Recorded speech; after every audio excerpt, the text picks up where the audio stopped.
ସବୁ ପକ୍ଷୀ ଦେଖିଛ?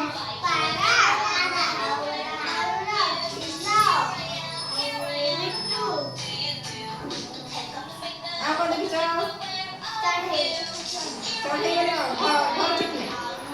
ଘର ଚଟିଆ ଚଢ଼େଇ ଦେଖିଛ ସମସ୍ତେ? କଣ ଘର ଚଟିଆ ଚଢ଼େଇ ସମସ୍ତେ ଦେଖିଛ? ବହୁତ ପ୍ରକାର ଚଢ଼େଇ ଅଛି ନା? ଆମେ ଚଢ଼େଇ ବିଷୟରେ ଆଜି ପଢିବା, ପକ୍ଷୀ ବିଷୟରେ। ବସ। ଏଟା କଣ? କୁକୁଡ଼ା। ଆରେ ଝୁମ୍ କରିକି ଦେଖ। ଏଇଟା ଗଞ୍ଜା। ଏଇଟା ପାରା। ଏଇଟା ବତକ।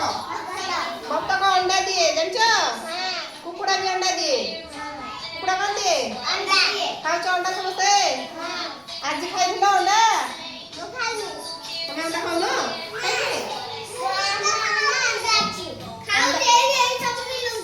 ଅଣ୍ଡାରେ ଭିଟାମିନ୍ ଅଛି, ଅଣ୍ଡା ଖାଇବ ହେଲା।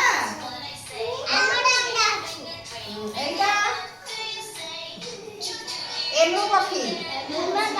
ଏଇଟା ମୟୂର ବର୍ଷା ଆସିଲେ କଣ କରେ? ବର୍ଷା ହେଲେ କଣ କରେ ମୟୂର?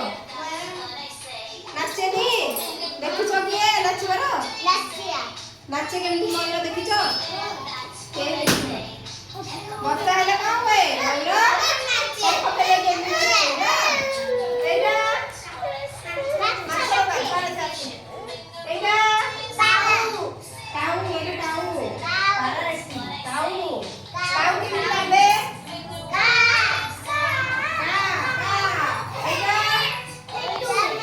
ଶୁଆ କେମିତି କରେ?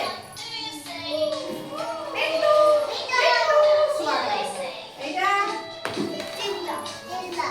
ଚିଲ କଣ ଖାଏ? ଚିଲ କଣ ଖାଏ?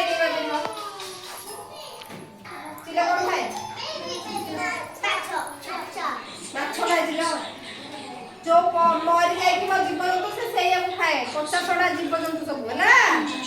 ଚିଲ ଖାଏ, ପଚା ସଢା ଜୀବଜନ୍ତୁ ସବୁ ଖାଏ ହେଲା। ତାହେଲେ ଆମେ ଆଜି ପକ୍ଷୀ ବିଷୟରେ ଜାଣିଲେ ନାଇଁ? କୁକୁଡ଼ା ପକ୍ଷୀ ସବୁ ଜାଣିଲ?